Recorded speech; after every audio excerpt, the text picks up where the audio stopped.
오늘 우리에게 주시는 하나님의 말씀은 누가복음 14장 16절에서 24절입니다. 이르시되 어떤 사람이 큰 잔치를 베풀고 많은 사람을 청하였더니 잔치할 시각에 그 청하였던 자들에게 종을 보내어 이르되 오소서 모든 것이 준비되었나이다 하매 다 일치하게 사양하여 한 사람은 이르되 나는 밭을 샀음에 아무래도 나가 보아야 하겠으니 청컨대 나를 양해하도록 하라 하고 또 한 사람은 이르되 나는 소 5겨리를 샀음에 시험하러 가니 청컨대 나를 양해하도록 하라 하고 또 한 사람은 이르되 나는 장가 들었으니 그러므로 가지 못하겠노라 하는지라. 종이 돌아와 주인에게 그대로 고하니 이에 집주인이 노하여 그 종에게 이르되 빨리 시내의 거리와 골목으로 나가서 가난한 자들과 몸 불편한 자들과 맹인들과 저는 자들을 데려오라 하니라. 종이 이르되 주인이여 명하신 대로 하였으되 아직도 자리가 있나이다. 주인이 종에게 이르되 길과 산 울타리가로 나가서 사람을 강권하여 데려다가 내 집을 채우라. 내가 너희에게 말하노니 전에 청하였던 그 사람들은 하나도 내 잔치를 맛보지 못하리라 하였다 하시니라. 이는 살아계신 하나님의 말씀입니다. 아멘. 시리즈 두 번째 시간으로 참된 행함으로, 이런 제목으로 말씀을 나누려고 합니다. 제가 말씀을 준비하는 가운데 이제 11개의 주제를 정하게 되었는데 그 중에 하나가 이 참됨, 그 중에서도 참되게 행하는 것이 능력이구나라는 생각을 하게 되었어요. 여자분들 다이아몬드 좋아하세요? 자유롭게 대답하세요. 제가 뭐 주는 건 아니니까. 다이아몬드 좋아하세요? 네, 금은 어떠세요? 네, 좋아요. 좋아하는 이유는 뭐 사실 아름답다, 뭐 금이 뭐 그렇게 아름답습니까? 중요한 가치는 변하지 않는다는 겁니다. 우리들이 친구들을 이야기할 때 베스트 프렌드, 요즘 베프라고 이야기하는데 베스트 프렌드는 어떤 사람이 베스트 프렌드일까요? 변치 않는 사람, 이제 내 옆에 있어주는 사람. 가족이 우리들에게 소중한 이유도 내가 혹시 잘못한 일이 있을지라도 나를 지켜주는 사람이기 때문입니다. 참되다고 하는 것은 변하지 않는다는 것이고 그 중에 하나는 진리입니다. 지난해 이제 2016년 연말에 방송마다 뭐 연기 대상 수상식을 하는데 제가 기사로 나온 걸 보게 되었습니다. 2016년 12월 31일 KBS 연기 대상에서 차인표 씨가 라미란이라고 하는 배우와 함께 베스트 커플상을 받았는데 그 소감이 기사에 나왔더라고요. 모든 영광을 라미란 씨에게 돌립니다. 그러면서 1967년 양띠, 올해로 나이가 50살인데 그동안 살아오면서 느낀 것 3가지가 있다. 첫 번째, 어둠은 빛을 이길 수 없다. 두 번째, 거짓은 결코 참을 이길 수 없다. 세 번째, 남편은 결코 부인을 이길 수 없다. 그래서 사람들을 감동케 한 일입니다. 절대로 남편은 부인을 이길 수 없습니다. 진리입니다. 변하지 않는 것, 그것은 우리들에게 참 중요한 가치가 있는 것 같아요. 오늘 저는 이 행함에 있어서도 우리들이 변치 않는 가치가 있다는 생각을 해요. 우리가 흔히 뭐 중립적이다라는 이야기를 하는데 좋은 의미로도 쓰이지만 중립적이라고 하는 말은 때때로 우리는 비겁하다, 이런 의미일 때도 많이 있습니다. 우리들의 삶에 변명을 달고 사는 것처럼 우리를 비겁하게 만드는 일은 없습니다. 그러니까 오늘 우리들이 참된 행함이라고 하는 이 주제를 가지고 우리는 정말 참된가 아니면 우리는 변명하고 사는가를 또 생각해 볼 필요가 있어요. 여러분들이 아마 본문 말씀을 읽으면서 그냥 지나칠 수도 있었을 텐데 몇 번 반복되는 말이 있습니다. 누가 나를 초청을 했는데 양해하도록 하라, 이런 말이 있어요. 양해하도록 하라, 양해해 주십시오 라고 하는 말입니다. 그런데 이 말이 변명이라는 거죠. 저는 우리 목회자들에게 이런 말을 많이 합니다. 여러분들에게도 적용이 될 것 같아요. 실수를 반복하지 마라. 여러분, 실수는 누구나에게 있을 수 있습니다. 그건 괜찮습니다. 근데 제가 우리 젊은 사역자들에게 실수할 수 있는데 실수가 반복되면 그것은 변명입니다. 우리들의 굉장히 중요한 이유일 수 있어요.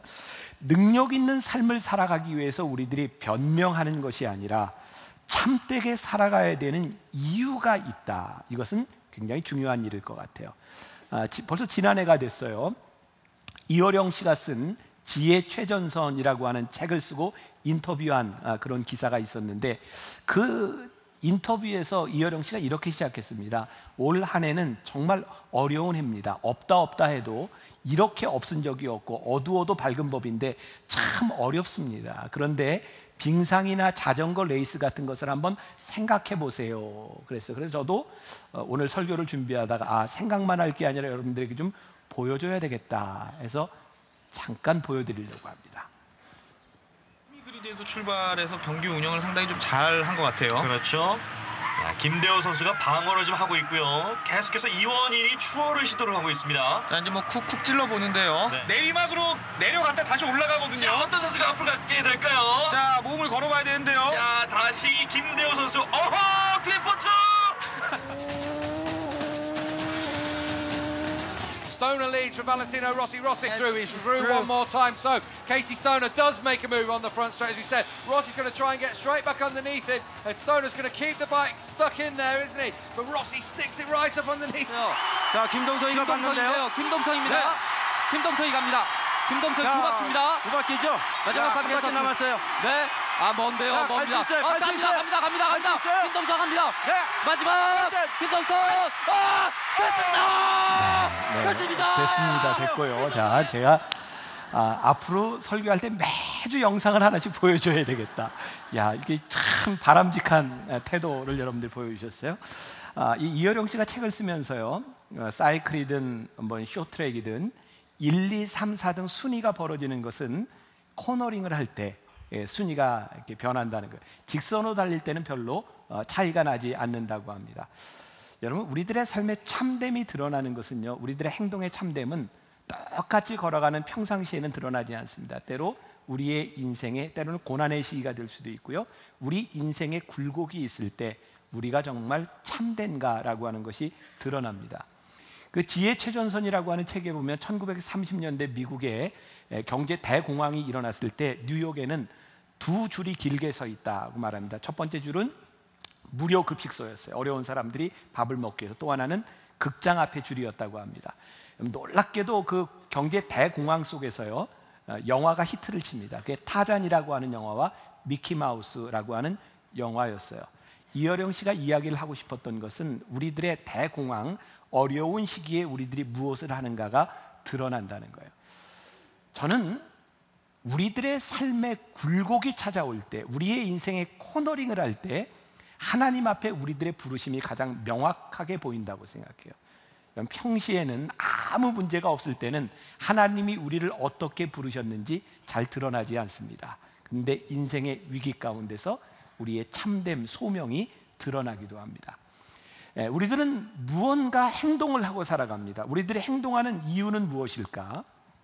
예수님께서 가장 질책하셨던 행동 중에 하나가 마태복음 23장 5절에 보면 예수님께서 종교 지도자들을 꾸짖죠. 그들의 모든 행위를 사람에게 보이고자 하나니, 이것을 우리가 위선이라고 합니다. 이런 행위를 하나님은 기뻐하시지 않습니다. 말씀을 준비하면서 제가 이렇게 생각을 해봤어요. 사람들이 무언가 행동할 때는 두 가지 이유가 있겠다. 하나는 내 자신에게 만족을 추구하는 행동이 있고요, 또 하나 내 행동을 보면서 다른 사람들에게 어떻게 평가를 받느냐 하는 것이 우리들에게 중요하죠. 우리들은 행동할 때마다 그 행동으로 인해서 나를 만족할 뿐만 아니라 우리들이 행복한 사람이 되기를 원하는 그런 욕망이 있습니다. 그래서 칭찬과 격려가 필요한 거예요. 문제는요, 우리들이 칭찬과 격려를 받기 위해서 행동을 하는데 그게 내 내면과 틀린 거예요. 그래서 우리들이 그런 행동을 할 때 위선적이다. 위선의 문제는 뭐냐면 내 속에 있는 갈등의 문제뿐만 아니라 하나님이 그것을 기뻐하시지 않는다는 겁니다. 그러니까 오늘 우리가 하고 있는 많은 행동들이 참되지 못한 이유는 위선적이기도 하고 하나님이 그것을 기뻐하시지 않는다. 오늘 여러분들 주보에 책을 하나 소개해드렸어요. 지난주에도 얘기했는데 나의 끝 예수의 시작, 카일 아이들머니 쓴 책입니다. 그 책에 보면 이런 얘기가 나와요. 어린 시절 교회 학교를 다닐 때 잘한 일이 있으면 별 스티커를 이렇게 나눠줬대요. 그리고 이제 한 달이 됐든 연말이 됐든 스티커를 얼마나 모았느냐에 따라 상을 주는 거죠. 근데 잘한 행동뿐만 아니라 특별히 이렇게 전도를 잘한다거나 이렇게 경쟁을 시켜놓으면 그 별 스티커를 받으려고 무지무지하게 노력했다는 거죠. 그러면서 자기가 했던 행동들이 스티커를 받으려고 했던 행동들을 가만히 보면 그것은 참된 행위가 아니라 보상을 바라는 거였다는 거예요. 여러분들 보세요. 우리의 삶에 우리들의 행동이 능력이 없는 것은요, 우리들이 하고 있는 행동들이 보상을 바라며 할 때 우리들의 행동은 능력이 없을 수 있어요. 여러분들에게 한번 이렇게 물어보고 싶은데요, 여러분들 이렇게 인사할 때 새해 새해 복 많이 받으세요 이런 인사하지만 가장 보편적인 인사 가운데 하나가 그런 거죠. 요즘 참 바쁘시죠? 그럼 여러분들은 어떻게 대답하세요? 바쁘시죠? 그러면 아니 저 한가해요 이렇게 대답하세요? 아니면 예 좀 바빠요 이렇게 대답합니까? 한가해요 이렇게 하면 좀 없어 보이지 않습니까? 그래서 우리가 바쁘시죠? 그러면 예 저 바쁩니다. 그러면 내가 뭔가를 지금 하고 있는 듯한 그런 인상을 주죠. 2012년에 뉴욕 타임즈에 그런 글이 실렸어요. 바쁨이라는 함정. 우리는 늘 바쁘다 바쁘다라고 이야기하는데 그것을 우리들의 삶에 자랑스럽다고 이야기를 하는데 우리는 바쁨의 중독 가운데 빠져 있는 것은 아닌가. 물론 이제 미국 통계지만 우리나라하고도 비슷할 것 같아요. 1년에 평균적으로 보통 사람이 TV를 시청하는 게 1년에 1000시간 정도 된답니다. 그러니까 65세를 산다고 가정하면 인생의 한 10년 정도를 TV를 보는 거예요. 그리고 요즘 이제 젊은 세대를 조사해 보니까 하루에 5시간 이상 컴퓨터 모니터 앞에 서 있든지 스마트폰을 본다고 합니다. 이것을 계산해 보면 우리 인생에 100세를 산다 그러면 거의 25년 동안을 TV를 보거나 스마트폰을 보거나 컴퓨터 앞에 살아간다는 이야기입니다. 또 하나 참 충격적인 것 중에 하나인데 여러분들도 여기에 해당될지 몰라요.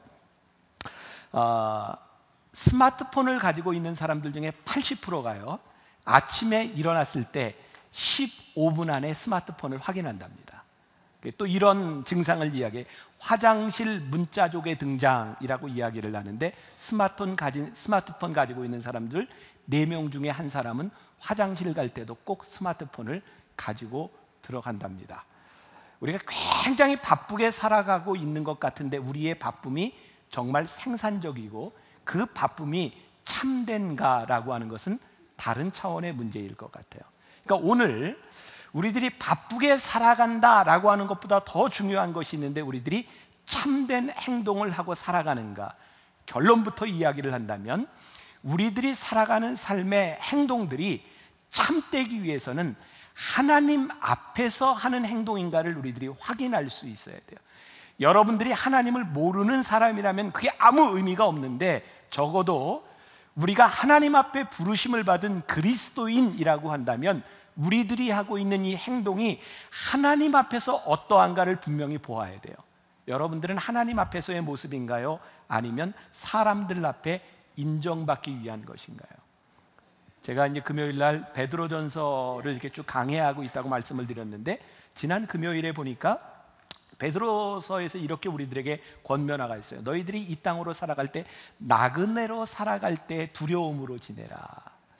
근데 여기 두려움이라고 하는 말이 단순한 영어의 fear 그런 두려움이 아니라 몇 개의 영어 성경을 찾아보니까 2가지 정도로 이렇게 표현이 되는데 하나는 deep consciousness of God 하나님에 대한 깊은 인식 또 다른 말로는 deeply respectable 이라고 되어 있대요. 깊은 경외심, 존경심을 가지고 누구에 대한?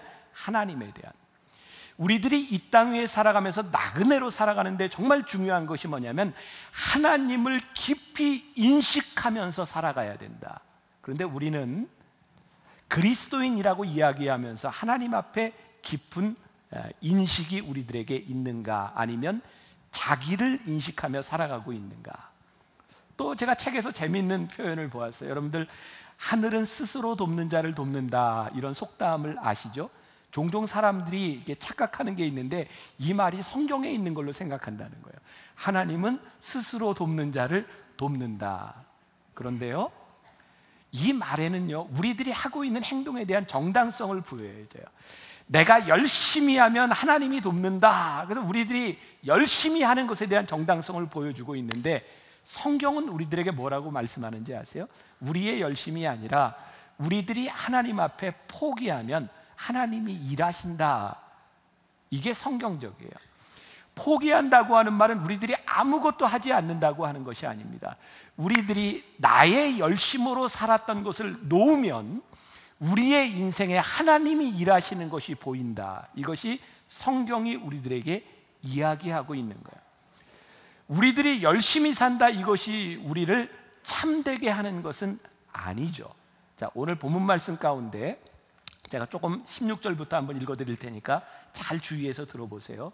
이르시되 어떤 사람이 큰 잔치를 베풀고 많은 사람을 청하였더니, 여기서 어떤 사람은 누구를 비유할까요? 하나님을 비유하고 있어요. 잔치할 시각에 그 청하였던 자들에게 종을 보내어 이르되 오소서 모든 것이 준비되었나이다 하매 다 일치하여 사양하되, 한 사람은 이르되 나는 밭을 샀음에 아무래도 나가보아야 하겠으니 청컨대 나를 어떻게 좀 이렇게 맞춰주세요. 나를 양해하도록 하라 하고, 또 한 사람은 이르되 나는 소 5겨리를 샀음에 시험하러 가니 청컨대 나를 양해하도록 하라 하고, 또 한 사람은 이르되 나는 장가 들었으니 그러므로 가지 못하겠노라 하는지라. 천국의 비유예요. 하나님께서 우리들에게 천국을 베풀어 주셨는데, 우리들 천국 가야 되잖아요. 하나님이 우리를 부르셨는데 사람들이 가지 못한다는 거예요. 그 나를 양해하도록 하라, 이렇게 이야기했는데 그 사람의 마음 가운데는 내가 거기 못 가는 이유가 있습니다, 그런 얘기예요.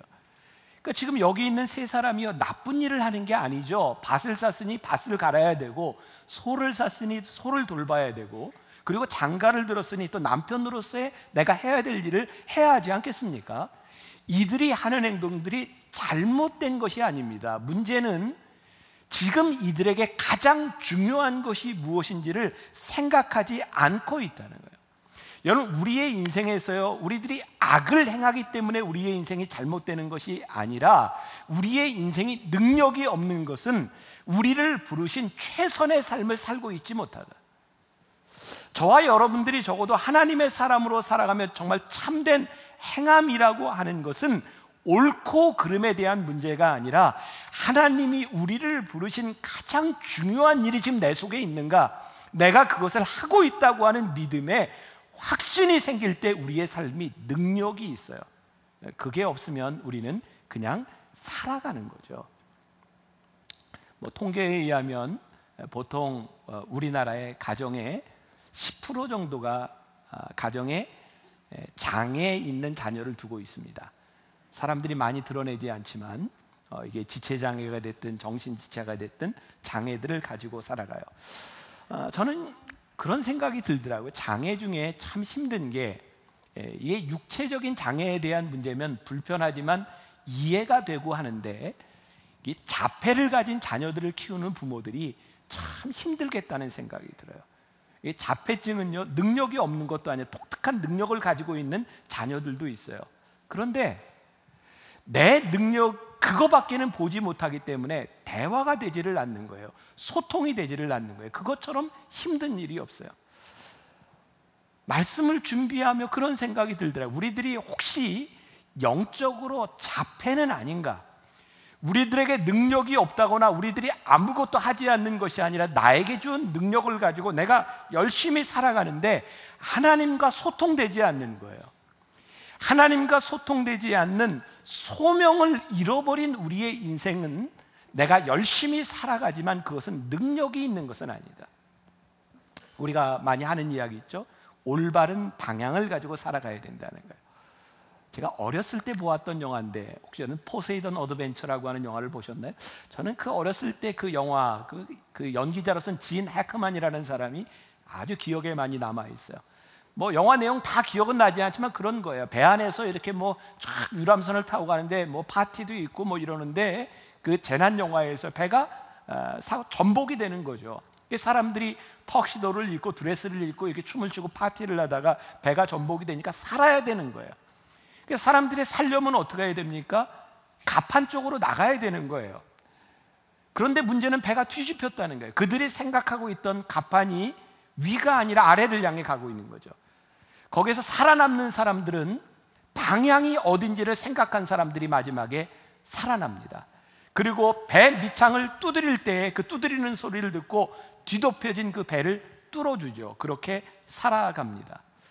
우리가 진지하게 물어야 될 우리의 인생의 문제들이 있는 거예요. 나의 열심에 대한 문제가 아니라 내가 능력 있는 삶을 위한 참된 삶을 살아가고 있는가. 그런데 그 참된 삶의 자리가 어디냐면 우리들이 있어야 할 자리인 거예요.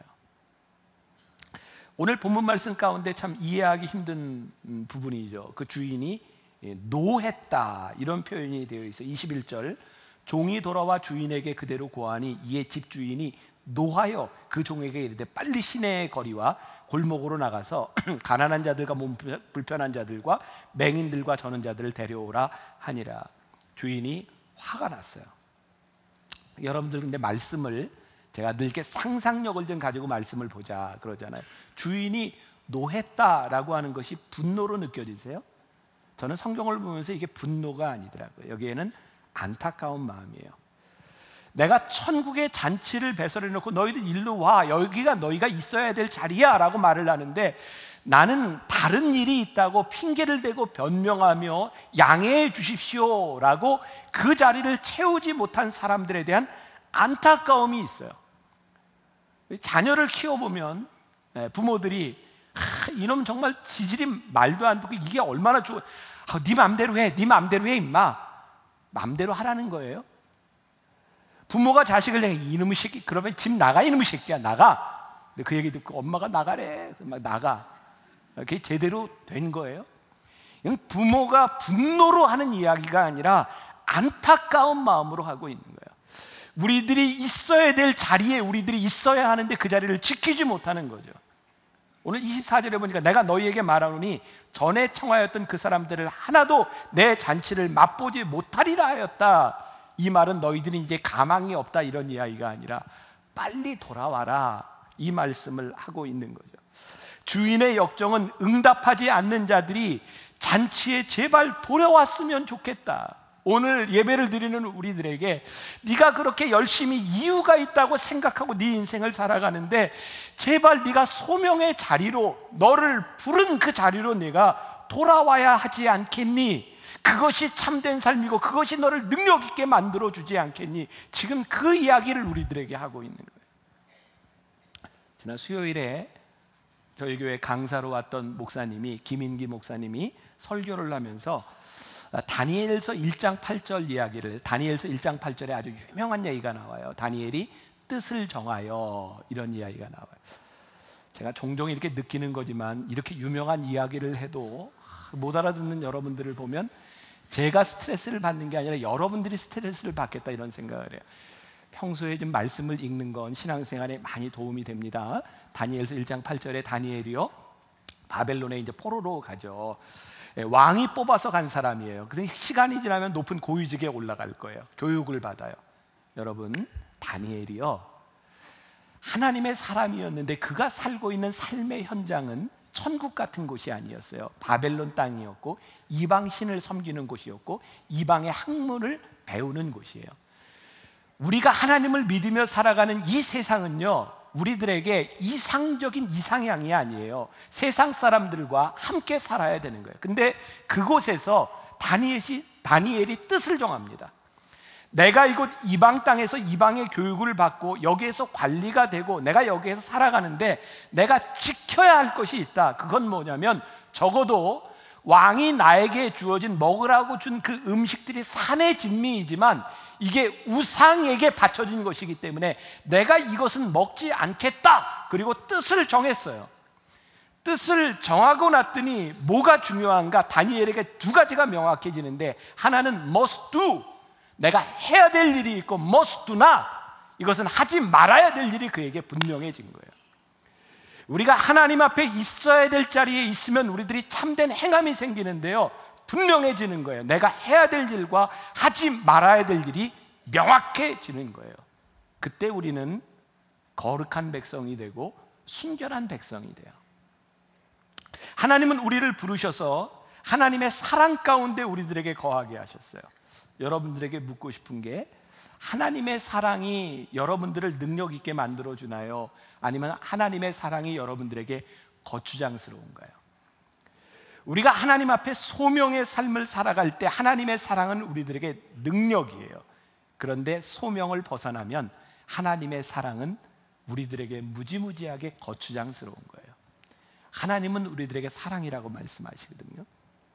지난해 제가 안쉴년 같은 안식년을 지나갔잖아요. 그래서 주일날은 늘 여러분들과 만났지만 주중에는 제가 이제 제주도에서 전세집을 얻어놓고 이제 주중에 생활을 했어요. 근데 저를 알고 있는 목사님들이 저를 너무너무 걱정하는 거예요.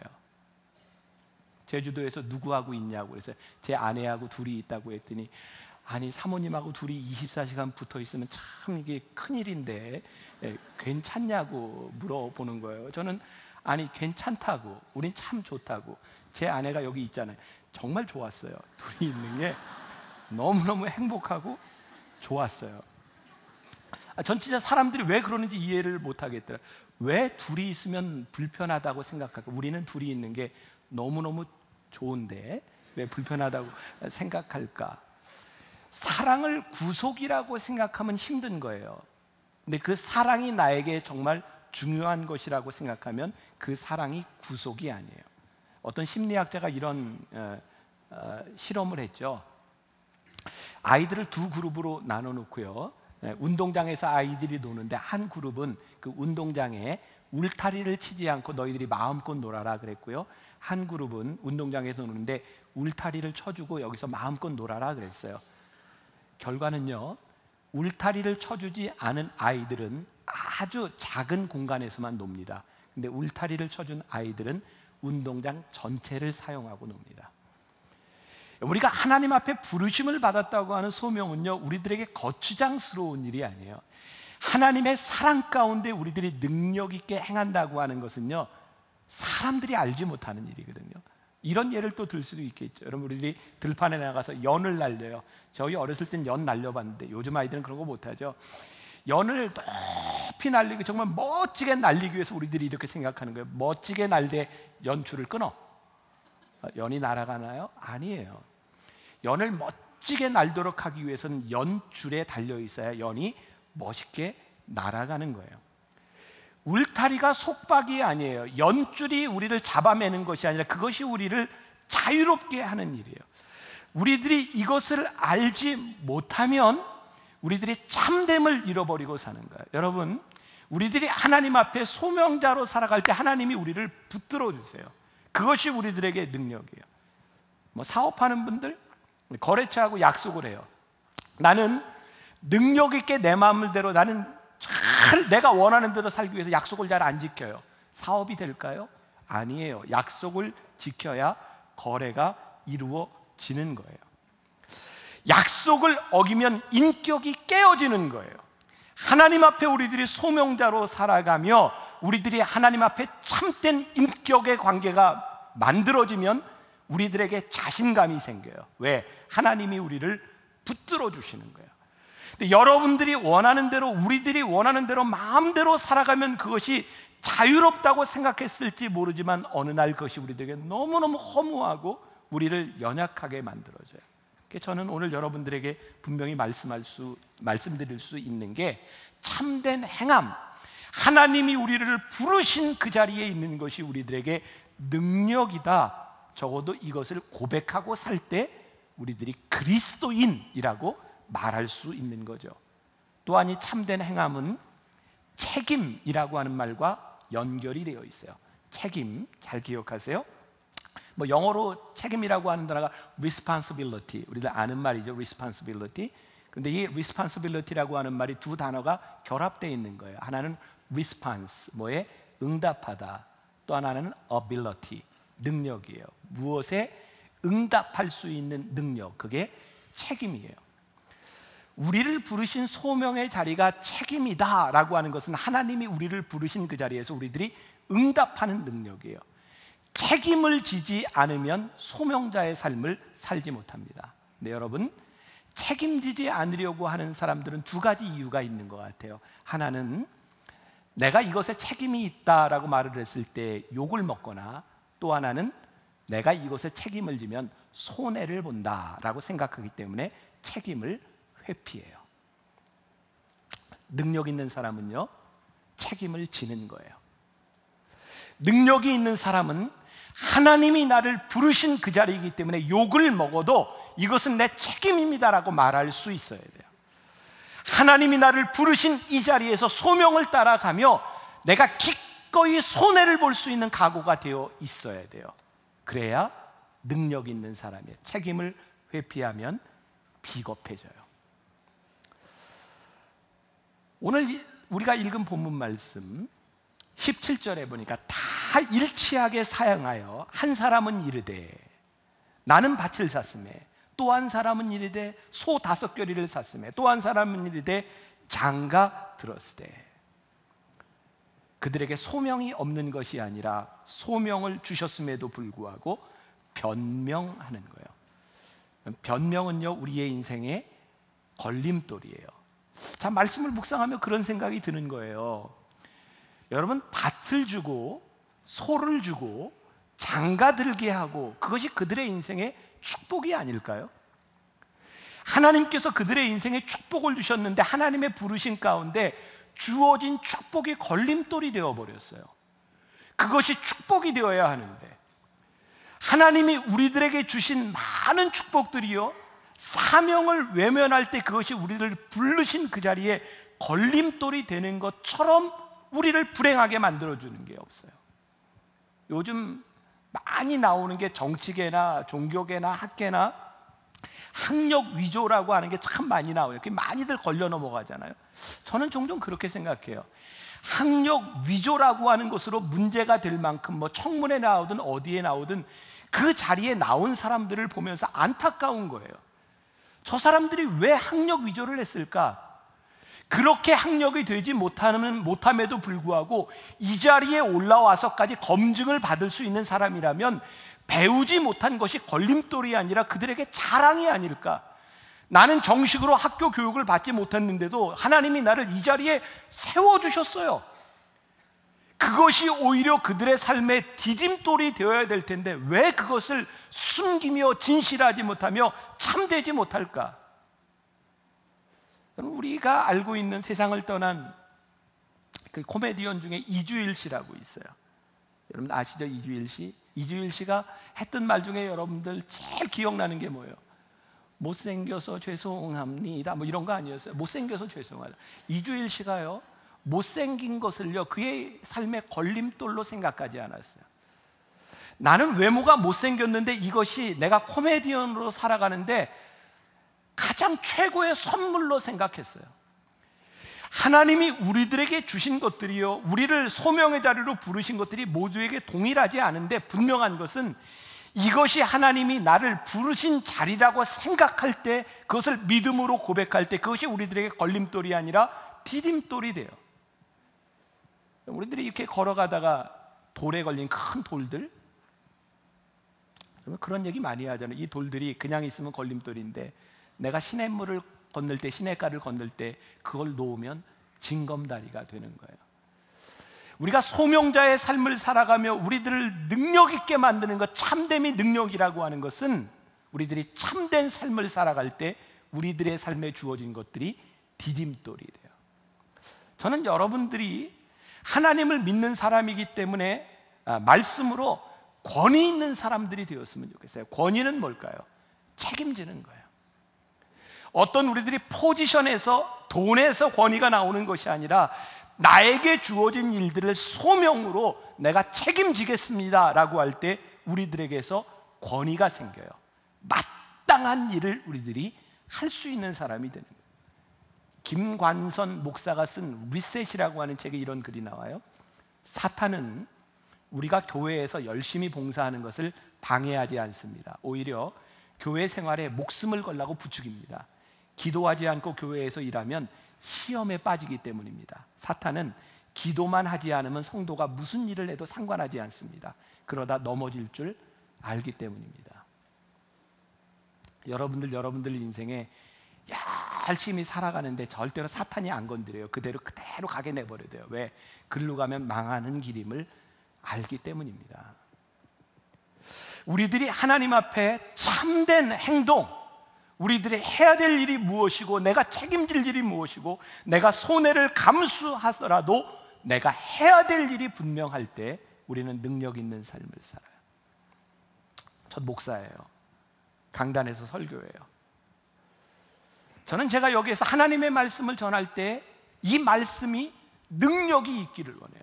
근데 이 말씀이 어떻게 하면 능력이 있을까요? 제가 하고 싶은 이야기를 말씀을 빗대어서 하는 게 아니고, 제가 책임지지 않으려고 하는 이야기들이 아니라, 이것이 하나님의 말씀이기 때문에 하나님이 이렇게 역사하시고 하나님이 우리와 교회와 우리를 이렇게 부르셨습니다라고 말을 할 때에 그것이 능력이 있는 것이 아닐까. 근데 말씀대로 살아가면 여러분들이 힘들어요. 말씀을 지키며 살아가면 여러분들이 손해볼 수 있어요. 근데 그게 능력이라니까요.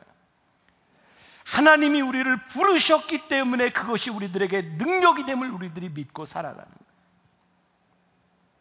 그 자리가 능력이 되는 것, 그게 예배자의 모습이거든요. 여러분 히브리서 11장 꼭 가서 11장을 이렇게 믿음장이라고 불리는데 여러분들 꼭 보세요. 여러분 히브리서 11장을 보면요, 절수가 이렇게 시작할 때마다 앞에 무슨 말들이 나오는지 아세요? 믿음으로, 믿음으로, 믿음으로, 믿음으로. 믿음으로 아브라함은, 믿음으로 이삭은, 믿음으로 야곱은, 믿음으로 모세는, 믿음으로, 믿음으로, 믿음으로 나오는데, 정말 중요한 게 뭐냐면 그들이 믿음으로 살았기 때문에 영화로웠다, 믿음으로 살았기 때문에 그들이 재산을 모았다, 믿음으로 살았기 때문에 그들이 높은 지위에 올라갔다, 이런 말이 없어요.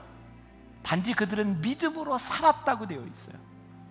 그게 믿음으로 승리한 사람들의 모습이에요. 우리가 하나님 앞에 믿음으로 살아가며 우리들에게 준 소명을 따라 참된 행위로 살아가는 것이 능력이에요. 믿음으로 살아가는 게 능력, 우리를 부르심에 합당하게 살아가는 것이 능력. 그래서 오늘 참됨이 능력입니다. 여러분들을 부르신 그 부르심의 자리가 능력입니다.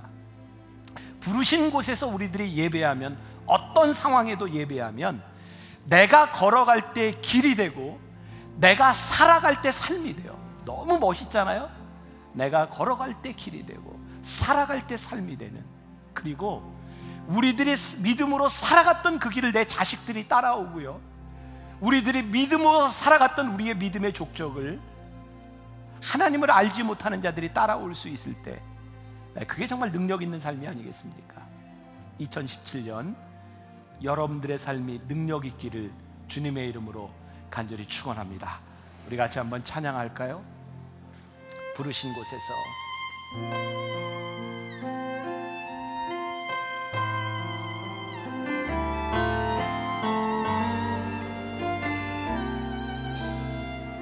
따스한 성령님, 따스한 성령님, 나 힘으로 보내 내 몸을 감싸며 주어지는 평안함, 만족함을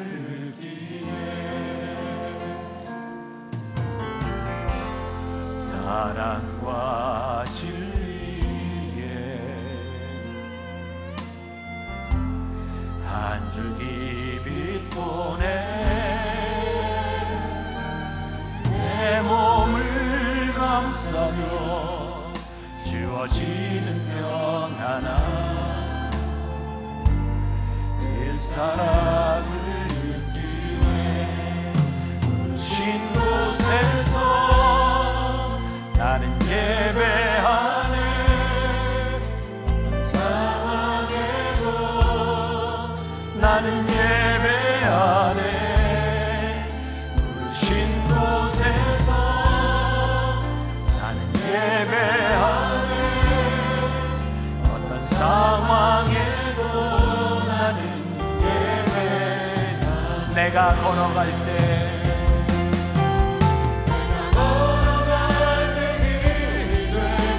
살아갈 때 삶이 돼 그곳에서 예배하네. 내가 걸어갈 때 길이 되고 살아갈 때 삶이 돼 그곳에서 예배하네.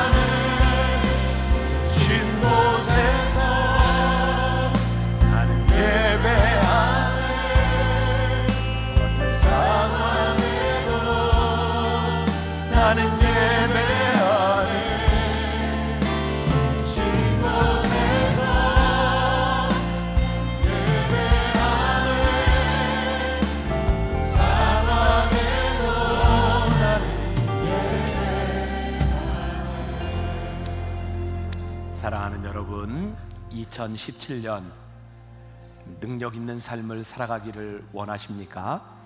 우리 한번 우리의 입술로 함께 하나님께 기도하면 좋겠는데, 여러분들 가운데는 지금 져야 될 책임이 있는 분들도 있고, 그것 때문에 고민하는 사람이 있을 수도 있어요.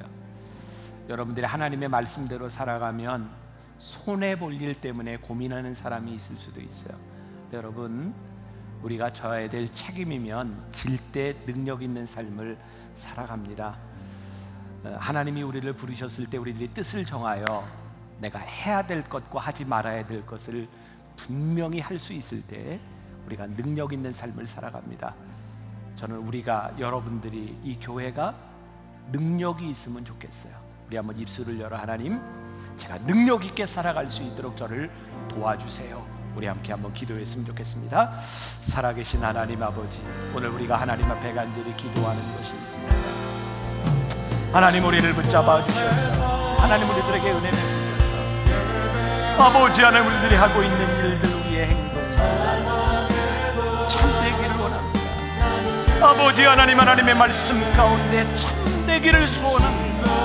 아버지 하나님, 우리들이 져야 될 책임들, 감당해야 될 것, 아버지 하나님이여, 능히 주님을 바라보며 주님을 믿으며 우리를 부르신 이 소명의 자리에서, 우리를 부르신 그 자리에서 우리들이 예배하며 하나님을 찬양하게 하소서.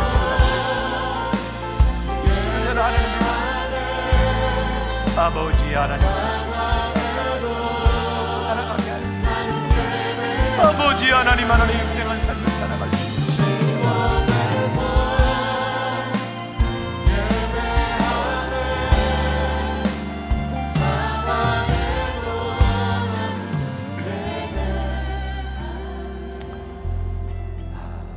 우리들이 거룩한 하나님 앞에서 이 예배의 자리에서 믿음으로 결단하고 싶은 것이 있습니다. 하나님, 더 이상 우리들의 인생에 변명을 달고 사는 사람들이 아니라 우리를 부르신 그 자리에서 책임 있게 살아갈 수 있는 사람. 하나님, 우리들에게 자녀를 맡겨주셨습니까? 우리들에게 사업을 맡겨주셨습니까? 우리들에게 어떤 직분을 맡겨주셨습니까? 그 모든 것들이 우리들에게 걸림돌이 아니라 축복이 되고 디딤돌이 될 수 있도록 하나님, 우리를 부르신 그 부르심에 예스하며 응답하며 나아갈 수 있는 능력 있는 그리스도인들이 되게 하여 주옵소서. 하나님, 결정하기 힘든 일들이 있습니까? 힘 주시옵소서. 하나님, 도와주시옵소서. 우리의 우편에서 그늘이 되어 주시고 우리를 하나님의 오른손으로 붙잡아 주시사 2017년 우리들이 이 한 해를 마감할 때에 하나님께서 우리들에게 이렇게 역사하셨음을 간증할 수 있는 주의 백성들이 되게 하여 주옵소서. 예수님의 이름으로 기도했습니다. 아멘. 우리 다시 한번 찬양하며 봉헌할 텐데, 여러분들 혹시 봉헌을 못하신 분들, 헌금위원들이 여러분을 도와드릴 거고요. 또 여러분들은 습관을 이렇게 들이기 위해서 내가 그냥 나갈 때 봉헌하며 헌금하겠다 하는 분들은 그렇게 하셔도 괜찮습니다. 우리 한번 우리 봉헌하며 찬양하도록 하겠습니다. 따스한 성령님,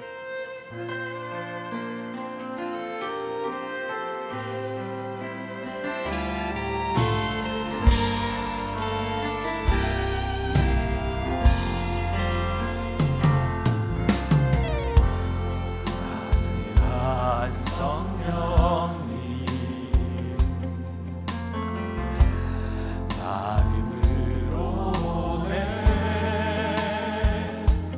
내 몸을 감싸며 주어지는 평안함, 만족함을 느끼네. 사랑과 진리에 안들기 믿고네. 내 몸을 감싸며 주어지는 평안함, 우리의 사랑을 느끼네. 이곳에서 나는 예배하네. 어떤 상황에도 나는 예배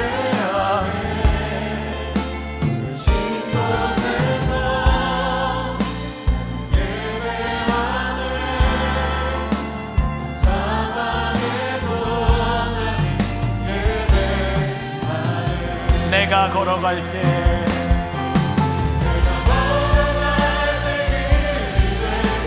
살아갈 때 살리네 그곳에서 예배하네 내가 걸어갈 때 길에 살아갈 때 살리네 그곳에서 예배하네 진 곳에서 난 예배하네 어떤 상황에도 나는 예배하네 진 곳에서 예배하네 어떤 상황에도 나는 예배 내가 걸어갈 때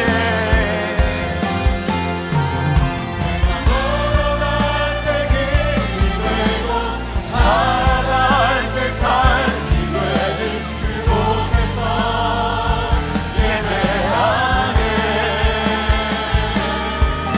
내가 걸어갈 때 길이 되고 살아갈 때 삶이 되는 그곳에서 예배하네 진 곳에서 예배하네 어떤 상황에도 나는 예배하네 진 곳에서 예배하네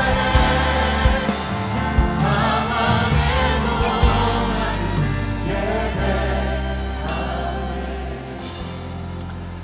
하나님 우리를 부르셔서 어떤 상황에도 예배하겠습니다 결단하며 이 자리에 서 있는 하나님의 거룩한 백성들이 있습니다. 부르심을 따라 걸어가는 그 길이 우리들의 인생의 길이 되고 부르심을 따라 살아가는 그 삶이 우리들의 인생의 삶이 되는 능력 있는 사람들, 하나님과 동행하는 귀한 믿음의 사람들 되게 하여 주옵소서. 오늘도 하나님 앞에 드려진 귀한 물질들과 우리의 헌신들을 하나님 기억하시고 그 손길들이 복되게 하시고 하나님 무엇보다도 어려운 시절을 지나가고 있는 귀한 하나님의 사람들 기억하여 주시사 잘 이기게 하시고 믿음으로 서게 하여 주셔서 그들의 인생에 능력 있는 간증이 있게 하여 주옵소서. 지금은 우리 주 예수 그리스도의 은혜와 하나님 아버지의 무한하신 사랑과 성령의 인도하심이 참된 행함으로 우리를 부르신 그 소명의 자리에서 능력 있는 삶을 살기를 소원하며 이 세상으로 나가는 당신의 사랑하는 모든 백성들 위해 지금부터 영원까지 함께 하시기를 간절히 축원하옵나이다. 아멘.